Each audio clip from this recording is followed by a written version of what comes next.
My cheating wife wanted an open relationship to justify her affair. She is trying hard to control me.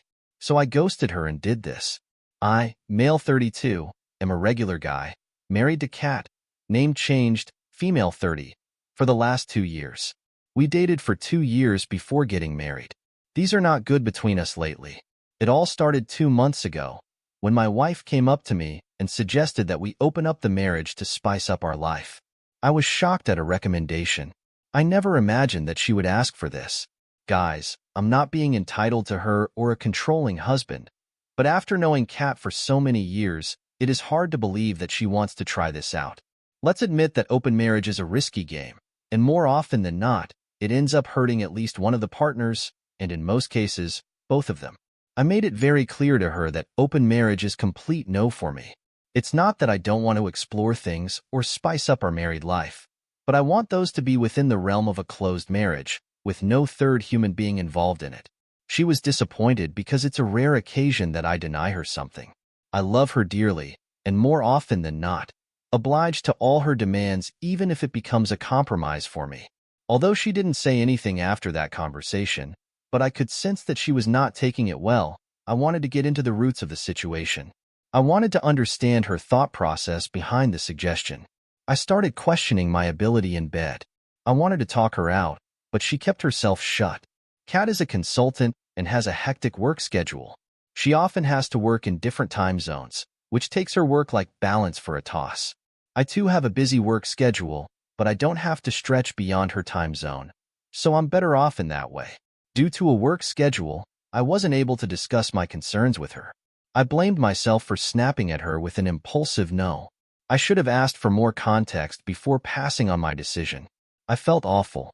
Nearly 2 weeks after the incident, one day, I got home early from work and prepared a favorite meal for dinner. She was delighted at my gesture. We hugged and spent quality time with each other. I used that opportunity to ask her about her proposal for an open marriage. She immediately switched the gear into a frustration mode, accusing me of tricking her into a mind game. I did not trick her in anything. I just wanted to have a good time with her and understand her point of view on open marriage. I lost my mind at her accusations and asked her blatantly if I was unable to satisfy her needs. She opened up after that. She told me that she got a bunch of interns in her office who were just out of college in her early 20s.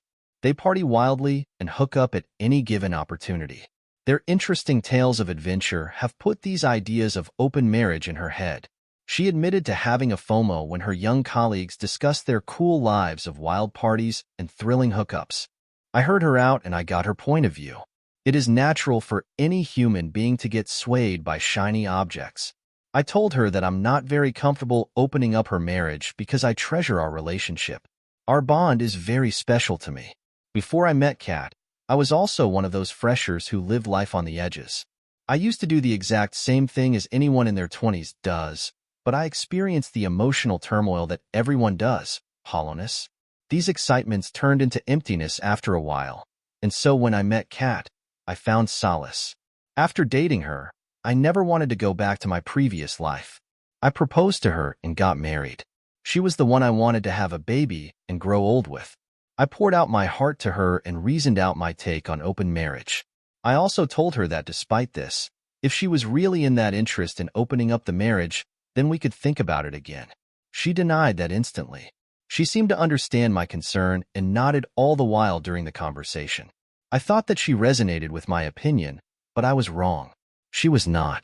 Something was normal for the next few days, but after a week or so, I again noticed a severe change in her behavior. She was behaving coldly with me. When I asked her, she shrugged off, saying that it was some work-related stress. In the last few weeks, she's acting terribly. She's throwing all kinds of tantrums on the silliest of things.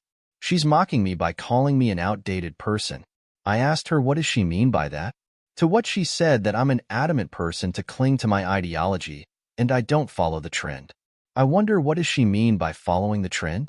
I have a decent fashion sense and follow all the latest music and web series.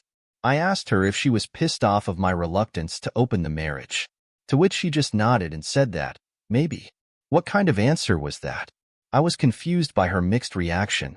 All this while, her work schedule got tighter. Earlier, It was just a few days in a month when she had to put up late at the office. But now she's coming late every other day. And some days, I see her coming home at dawn. When I confronted her regarding this, she told me that she was on a promotion path, since she needs to prove her merit to get that position. She has always been an ambitious woman, and I adore her for that. To be honest, I'm worried if she is telling me the truth, but I don't want to put any negative thoughts in my mind or jump to any conclusion. Something happened yesterday which triggered me to write the post. I've read hundreds of posts from this community and hence wanted to pour out my heart and seek any advice from all of you. Hear me out. Yesterday, I reached home at 7 p.m., a little earlier than usual. I reached 8 p.m. on most days. I was craving lasagna for a long time, so I decided to prepare that for dinner. It was Kat's favorite too. It took me an hour and a half to prepare the lasagna, just the way Kat likes. I garnished it and kept it ready to surprise Kat. It was already 10 by that time. I messaged Kat to check when she was coming home. She responded that she would be late, maybe after midnight. It felt low when my enthusiasm died down. I spent the next hour engrossing myself in my video games. I was hungry, but I wanted to have dinner with Kat. Something inside me urged me to go and pick up Kat from her office. I had never done this before unless we had to go somewhere after work. I thought it was the best idea to kill the time and give her a warm surprise. I took my car and rushed to her office. Her office was a standalone building, and it was pretty easy to spot anyone entering or leaving the building. I would have outside the office for a good 30 to 45 minutes, watching the shops getting shut and the streets getting deserted. It was 12:30 a.m., but there was no sign of Kat. She was not responding to my texts, and I didn't want to bother her with my calls. For a moment, I thought that she might have left the office while I was on the way. I went upstairs to her office and inquired to the reception. The office was still hustling and bustling with the night shift employees. The receptionist told me that Kat had already left the office. I wanted to punch myself for an idea of coming down to the office. I was sure that she left the office while I was on the way. I drove back home and guess what? Kat wasn't at home either. My feet were trembling with fear. She was still offline and did not see my last message. I went into panic mode. Cheating was the last thing that came to my mind. I was concerned about her safety. It was too late to contacting her work friends. Besides, she had joined the company 6 months ago, so I didn't have contact with her colleagues. I didn't know what to do. Tired and anxious, I dozed off on a couch. I woke up with the first light of the sun and rushed into my room impulsively. I saw Kat sleeping cozily in the bed. I rushed to her, talked her up, and slept. When I woke up in the morning, she was already ready to leave for the office. I asked her once she came home last night. She said, 3 a.m. It was a hectic day at work. I was held up on a meeting with an Asian client. I asked her, when did you leave the office? She responded nonchalantly, 2:30-ish? I was shocked. Her answer gave chills to my bones. It was either the receptionist who gave me the false information that Kat wasn't at the office at 12:30 a.m. or it was Kat, who was lying about being at the office until 2:30 a.m. I was still feeling dizzy with last night's hassle, hence did not say anything further. She called me today in the afternoon asking if I was at her office yesterday. The receptionist informed her that I went there at midnight to check for her. I wonder what kind of shift is the receptionist doing at the office. Nevertheless, I told her the truth and the reason for showing up at her office. She was silent for a moment, and then said that she left her office in the afternoon for meeting in her client's office, which is located in a different part of the city. That's the reason she was not found at her own office. I was perplexed by her answer. She rephrased her statement and said that her client is an agent company, but they have an office set up in the U.S. as well. Yesterday, she went to her client's U.S. office, which is located in the other part of the city, where she was in Zoom calls with the other employees based out of the agent time zone. I'm still confused about what to do. The part of me wants to believe her is this is not a new concept. Companies all over the world have set up their offices in the US and people work in different time zones, but my situation is completely different. I'm clueless and helpless. I don't know what to do next. Should I wait and let this pass? Or should I confront my thoughts to Kat again? I have confronted her several times in the past, which I have described in the post above. Any suggestions and advice are appreciated. Thanks much. Update 1. Thank you everyone for all your valuable suggestions. I took some of your advice seriously and investigated this matter. It's been 2 weeks since my last update, but I got some shocking news. Please bear with me if I just ran out here. I tried several ways to get her email or her phone's password, but she kept it too discreet. I paid my brains to come up with several ideas to dig out the truth, but I failed. The last 2 weeks have been pretty much the same, where Kat continued to come home late from work. We both were unanimously giving cold shoulder to each other, with very few occasional and transactional conversations in between. 2 days ago, she was talking to her mom, who was suffering from a kidney problem for the last few years, and her recent blood test did not show a good sign. I was working on my PC while she was lying on the bed and talking to her mom. Out of concern, I took her phone to check up on her mom. While mother-in-law was narrating her tiresome routine of tests and medicine, something clicked in my head. I picked up the phone screen and found that it was unlocked, and there were some chat notifications. I got up and started walking into the room while talking to mother-in-law. I casually went inside the washroom while talking on the phone. It unlocked it from the inside. I put the phone on speaker and pretended to listen to her while reading the messages through the notification.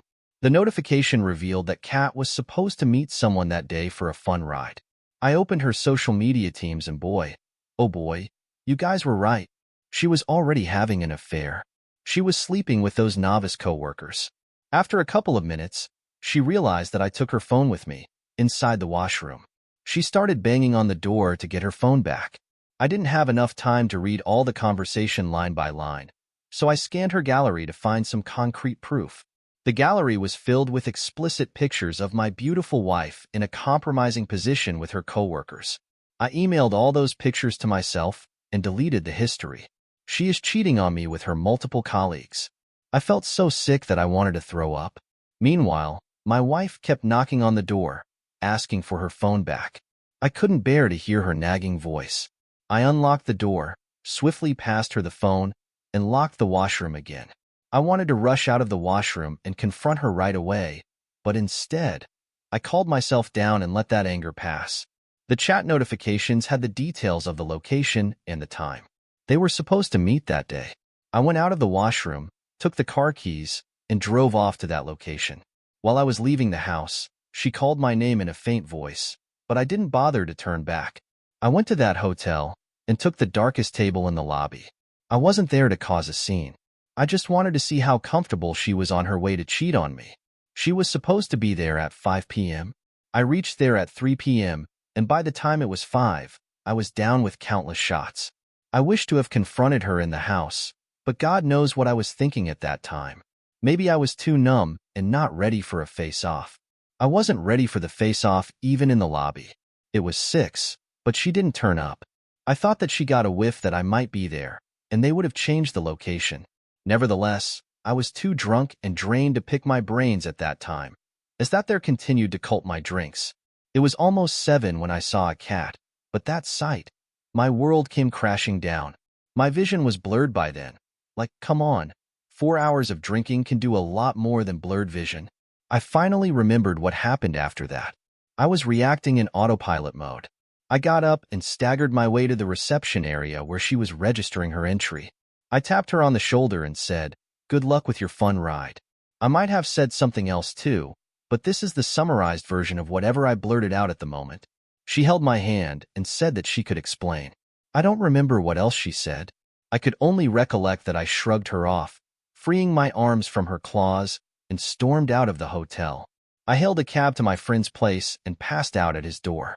The next thing I remember is waking up on my friend's couch yesterday afternoon. I slept for 16 hours straight. It was Sunday afternoon. My friend Lee made me some lunch along with fresh lemonade.